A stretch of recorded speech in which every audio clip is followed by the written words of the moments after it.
AP liquor స్కామ్‌లో Mithun Reddy arrest అయిన సంగతి తెలిసిందే. మరి మిథున్ రెడ్డిని 2 రోజుల పాటు పోలీస్ కస్టడీకి అడిగారు సిట్ అధికారులు. మరి ఈరోజు తొలి రోజు ఆయన్ని విచారించగా అసలు విచారణకు సహకరించారా? ఏమైనా విషయాలు చెప్పారా? లేదు అంటే సహకరించలేదా? ఇటువంటి ఆసక్తికర విషయాలు తెలుసుకునే ప్రయత్నం చేద్దాం. దీన్ని విశ్లేషించడానికి మనతో పాటుగా ఉన్నారు సీనియర్ జర్నలిస్ట్ సత్యమూర్తి గారు. నమస్తే సార్. నమస్కారం. వైసీపీ పార్లమెంట్ సభ్యుడు మిథున్ రెడ్డి అరెస్ట్ అయిన సంగతి తెలిసిందే సార్ లిక్కర్ స్కామ్‌లో. మరి ఈ లిక్కర్ స్కామ్‌లో ఆయన పాత్ర చాలా ఉందని చెప్పి సిట్ అధికారులు చెప్తున్నారు. ఇప్పుడు 2 రోజుల పాటు పోలీస్ కస్టడీకి కోరడం. తొలి రోజు ఆయన ఏమైనా విషయాలు చెప్పారంటారా? సహకరించారంటారా? సహకరించలేదా? ఏం చెప్తారు? ఇక్కడ ఈ ఆంధ్రప్రదేశ్లో జరిగిన ఈ లిక్కర్ కుంభకోణానికి సంబంధించి ఇంకా వీళ్ళందరూ సహకరించటం, సహకరించకపోవటం అనే స్టేజ్ దాటి కేసు ముందరకు వచ్చేసింది. అంటే ఇప్పుడు వీళ్ళు సహకరించినా సహకరించకపోయినా మాకు తెలీదు అని చెప్పినా, మేము మర్చిపోయాము అని చెప్పినా, మాకు గుర్తులేదు అని చెప్పినా కేసు పకడ్బందీగా ముందరికి వెళ్తూనే ఉంది. అందుకని మిథున్ రెడ్డి సహకరించాడా లేదా, ఏం చెప్పాడు అంటే నువ్వు ఏం చెప్పక్కర్లా. వాళ్ళు అడుగుతున్నారు, కొన్ని క్వశ్చన్లు అడుగుతున్నారు. ఆ క్వశ్చన్లకి నాకు తెలీదు అన్నాం అనుకో, ఒక ఫోటో తీసి పెడుతున్నారు. మరి ఇదేంటి అని అడుగుతున్నారు. నాకు గుర్తు లేదు అన్నాం అనుకో, బ్యాంక్ స్టేట్మెంట్ తీసి పెడుతున్నారు. నేను మర్చిపోయాను అన్నాం అనుకో, గూగుల్ టేక్అవుట్ ఇన్ఫర్మేషన్ తీసి పెడుతున్నారు. కాల్ రికార్డ్ తీసి పెడుతున్నారు. మరి అబద్ధం ఎందుకు చెప్తున్నావు అని అడిగితే అని చెప్పి చెప్పాల్సిన పరిస్థితి. వీళ్ళందరికీ అదే పరిస్థితి. అంటే ఇట్లా ఎందుకు జరుగుతున్నది అంటే, ఈ లిక్కర్ కుంభకోణం మీద దర్యాప్తు చేస్తున్న సిట్ అధికారులు చాలా పకడ్బందీగా ముందరికి వెళ్తూ ఉన్నారు. కేసుని చాలా అంటే ఎంత పకడ్బందీగా ముందరికి తీసుకెళ్తున్నారు అంటే, అవసరం లేని వాళ్ళని పట్టుకొని వాళ్ళని విచారించి వాళ్ళని సాక్ష్యం అడిగి ఇటువంటి కార్యక్రమాలు ఏం లేవు. ఎవరైతే ఇందులో నిజంగా ఇన్వాల్వ్ అయి ఉన్నారో వాళ్ళని తీసుకొస్తున్నారు, కూర్చోబెడుతున్నారు. వాళ్ళని తీసుకురావడానికి ముందరే వాళ్ళు ఈ నేరంలో వాళ్ళ పాత్ర ఎంత ఉంది అనేది ఆధారాలు సేకరిస్తున్నారు. ఇది ప్రాసెస్. ఈ ప్రాసెస్ కారణంగా సిట్ ఇంత వేగంగా దర్యాప్తు చేయగలుగుతున్నది. ఇట్లా నాకు తెలిసి దేశంలో ఏ రాష్ట్రంలో కూడా ఎక్కడా కూడా ఇంత ఫాస్ట్గా, ఇంత పకడ్బందీగా కేసు దర్యాప్తు జరిగిన కేసులు ఏమీ లేవు. చాలా చాలా రేరెస్ట్ ఆఫ్ ది రేర్ అన్నమాట. అంత పకడ్బందీగా చేస్తూ ఉన్నారు. అంటే పకడ్బందీగా కేసుని దర్యాప్తు చేస్తున్నారు అని చెప్పటానికి ఒక్కటే ఒక యాడ్రిస్టిక్ని మనం గమనంలోకి తీసుకోవాలి. అదేంటి అంటే, నిందితులు చాలామంది, అంటే ఈ కేసులో నిందితులుగా ఉన్నవాళ్ళు సుప్రీంకోర్టు దాకా వెళ్ళినా కానీ వాళ్ళకి రిలీఫ్ రావట్లేదు. సుప్రీంకోర్టు యాంటిసిపేటరీ బెయిల్ ఇవ్వటము, లేదు అరెస్ట్ అయిన తర్వాత బెయిల్ ఇన్ని రోజులు ఎందుకు ఉంచారా, బెయిల్ ఇచ్చేయండి అంటము, అటువంటి కార్యక్రమాలు చేయటం లేదు. అంటే దాని అర్థం ఏంటి అంటే, ఇది ఒక పెద్ద నేరం, అతిపెద్ద స్కామ్ జరిగింది అనేది సుప్రీంకోర్టు కూడా ఒక ప్రాథమిక సమాచారం ఉన్నట్టుగా, నిర్ధారణకు వచ్చినట్టుగా మనం భావించాల్సిన అవసరం ఉన్నది. అంటే ఏంటి, పోలీసులు ఆ మేరకు ఇన్ఫర్మేషన్ ఇవ్వటం వల్ల అట్లా జరుగుతుంది, అంతే కదా. సహజంగా వేరే విధంగా జరగటానికి ఆస్కారం లేదు. ఇప్పుడు లేటెస్ట్గా ఇప్పుడు పెద్దిరెడ్డి మిథున్ రెడ్డి అరెస్ట్ అయ్యి చాలా రోజులు అయిన తర్వాత ఇప్పుడు మళ్ళీ పోలీస్ కస్టడీకి అడగటం, పోలీస్ కస్టడీకి కోర్టు అనుమతి ఇవ్వటం అనేది చాలా కీలకమైన విషయం ఈ కేసులో. కస్టడీ వద్దంటూ వాళ్ళ తరపున న్యాయవాదులు కూడా పిటిషన్, పోలీసులు సిట్టు వాళ్ళు అడగటం, న్యాయస్థానం ఒప్పుకొని 2 రోజులు పోలీస్ కస్టడీకి ఇవ్వటం అనేది చాలా కీలక పరిణామం. చాలామంది ఎక్స్పెక్ట్ చేయలేదు. చాలామంది ఈ పరిణామాన్ని ఎక్స్పెక్ట్ చేయలేదు. అటువంటిది కోర్టు ఆదేశాలు ఇచ్చింది, 2 రోజులు విచారించుకోండి మీరు అని. ఈ విచారణలో జరిగిన అతి ముఖ్యమైన డెవలప్మెంట్ ఏంటి అంటే, మిథున్ రెడ్డి ఫోన్ని స్వాధీనం చేసుకున్నారు. మిథున్ రెడ్డి ఫోను డేటా అనాలిసిస్కి పంపించారు. ఆ డేటాకి సంబంధించిన వివరాలని మిథున్ రెడ్డి తోటి క్రాస్ వెరిఫికేషన్ చేసుకుంటున్నారు. అది ఇప్పుడు జరుగుతున్న ప్రాసెస్. చాలామంది ఈ కేసులో ఉన్న నిందితులు చాలామంది ఒకళ్ళతో ఒకళ్ళు టచ్లో ఉన్నారు. ఒకళ్ళనొకళ్ళు కుంభకోణం జరిగిన టైంలో మాట్లాడుతూనే ఉన్నారు, మాట్లాడుకుంటూనే ఉన్నారు, చర్చించుకుంటూనే ఉన్నారు.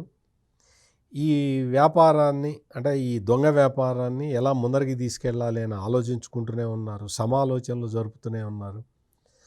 నిరాటంకంగా పెట్టుబడులు వెళ్ళిపోతూనే ఉన్నాయి, దొంగ పెట్టుబడులు. ఆ కంపెనీలు కొత్త కంపెనీలు ఓపెన్ చేస్తున్నారు, వాటి ద్వారా డబ్బులు పంపిస్తున్నారు, హవాలా మార్గంలో డబ్బులు ట్రాన్స్పోర్ట్ చేస్తున్నారు, దానికోసం ట్రాన్స్పోర్టర్లను పెట్టుకున్నారు, ఆపరేటర్లను పెట్టుకున్నారు. ఈ విధంగా మొత్తం ఆర్గనైజ్డ్ క్రైమ్ లాగా దీన్ని మొత్తం చేసేశారు అనేది it is an established fact. Jaganmohan Reddy, Sajjala Ramakrishna Reddy లాంటి వాళ్ళు వచ్చి ఇదంతా బేతాళ కథ అన్నా కానీ, బేతాళ కథలు నువ్వు చెప్పుకో, మేమైతే ఇన్వెస్టిగేట్ చేస్తామని చెప్పి సిట్ పోలీసులు చాలా స్ట్రిక్ట్గా దర్యాప్తు చేయటం వల్ల కేసు ఈ స్థాయికి వచ్చింది. ఈ రోజున ఎన్ఫోర్స్మెంట్ డైరెక్టరేట్ కూడా ఇందులో ఇన్వాల్వ్ కావటం, వాళ్ళు ఒక 20 ప్రదేశాల్లో వాళ్ళు తనిఖీలు చేయటం, ఇదంతా కూడా ఈ కేసులో ఎవరైతే భాగస్వాములుగా ఉన్నారో వాళ్ళకి గుండె జలదరిచ్చే పనులే ఇవన్నీ. అంటే అంత వేగంగా, అంత యాక్యురేట్గా దర్యాప్తు సంస్థలు ముందరికి వెళ్ళటం అనేది ఇప్పటివరకు చాలా కేసుల్లో జరగలేదు, ఈ కేసులో జరుగుతూ ఉన్నది. పెద్దిరెడ్డి మిథున్ రెడ్డి మొత్తం అంటే మద్యం పాలసీ డాక్యుమెంటుని రూపొందించటం దగ్గర నుంచి అది ఇంప్లిమెంటేషను మొత్తం అంతా కూడా కసిరెడ్డి రాజుతో పాటు పెద్దిరెడ్డి మిథున్ రెడ్డి స్కీమరు, అంటే స్కీమ్ చేసిన వ్యక్తి, ఎగ్జిక్యూట్ చేసిన వ్యక్తి కసిరెడ్డి రాజు. లాభం ఎవరికి చేరిందో మా అందరికీ తెలుసు. సో ఇక్కడ పెద్దిరెడ్డి మిథున్ రెడ్డి అనే వ్యక్తి చాలా కీలకమైన వ్యక్తి. చాలామంది ఇప్పుడు మనం చూస్తూ ఉన్నాం, చాలా కేసుల్లో డైరెక్ట్గా నేరంలో పార్టిసిపేట్ చేసిన వాళ్ళే వచ్చి మేము అప్రూవర్గా మారుతాము, మాకు పర్మిషన్లు ఇవ్వండి అని అడిగే స్థితికి వచ్చారు. అది ఎప్పుడు జరుగుతుందో తెలుసా? పోలీసులు ఖచ్చితమైన సమాచారాన్ని సేకరించిన తర్వాత జరుగుతుంది. లేకపోతే బుకాయిస్తారు, మేము చేయలేదు అంటారు తప్ప, మేము అప్రూవల్గా మారుతాము, మాకు కోర్టు పర్మిషన్ ఇవ్వండి, మేము సాక్ష్యం చెబుతాము అనే స్థాయికి ఇంతమంది వస్తున్నారంటే ఆంధ్రప్రదేశ్ పోలీసులు అద్భుతంగా పనిచేస్తున్నట్టు లెక్క. అందుకనే వీళ్ళందరూ కూడా మేము అప్రూవర్లుగా మారుతాము అని రిక్వెస్ట్ చేస్తూ ఉంటే కోర్టులు వద్దంటున్నాయి, పోలీసులు వద్దంటున్నారు. నువ్వు నేరం చేసినోడివి, నువ్వు అప్రూవర్గా మారటం ఏంటి? నాన్ సెన్స్, అక్కర్లేదు, నువ్వు నేరస్తుడివే అని చెప్తున్నారు. ఈ విధంగా ఏ కేసులో కూడా జరగదు.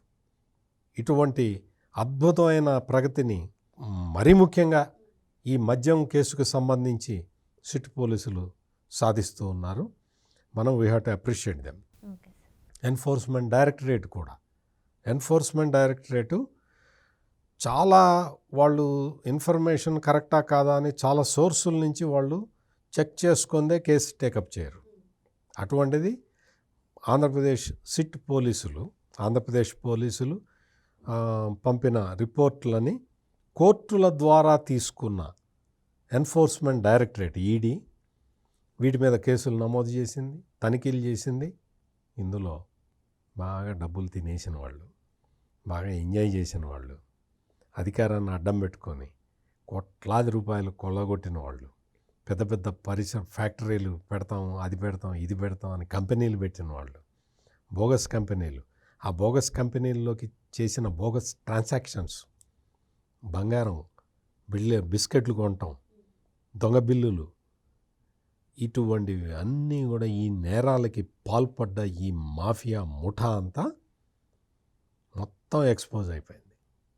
ఈ రోజున ఎన్ఫోర్స్మెంట్ డైరెక్టరేట్ కూడా ఈ మనీ లాండరింగ్కి సంబంధించిన ఏ కంపెనీ నుంచి ఏ కంపెనీకి ఏ దేశానికి వెళ్ళినాయి అనే రూటింగ్ కూడా ఎన్ఫోర్స్మెంట్ డైరెక్టరేట్కి మొత్తం దొరికింది ఢిల్లీలో. మిగిలిన చోట్ల దొరకలేదు కానీ ఢిల్లీలో దొరికింది. అందుకని ఎన్ఫోర్స్మెంట్ డైరెక్టరేటు ఉచ్చు వేస్తూ ఉన్నది. సిట్ పోలీసులు ఈ Mithun Reddy cell phone data మొత్తం ఎనలైజ్ చేసిన తర్వాత, ఎనలైజేషన్ పూర్తి అయిన తర్వాత ఆ రిపోర్ట్లు తీసుకుంటే అది ఇంకా పెద్ద ఎవిడెన్స్ అవుతుంది. వీళ్ళందరూ వచ్చి మేమంతా అమాయకులము, ఇదంతా బేతాళ కథ అని ఎన్ని నాటకాలు ఆడినా, ఎన్ని కథలు చెప్పినా, లిక్కర్ కుంభకోణంలో మాత్రం చాలా స్పష్టమైన ఆధారాలని సిట్టు, ఎన్ఫోర్స్మెంట్ డైరెక్టరేట్ రెండు సేకరిస్తున్నాయి ఈరోజు. అందుకని మిథున్ రెడ్డి వచ్చి నాకేం తెలియదు అంటే ఊరుకుంటారా?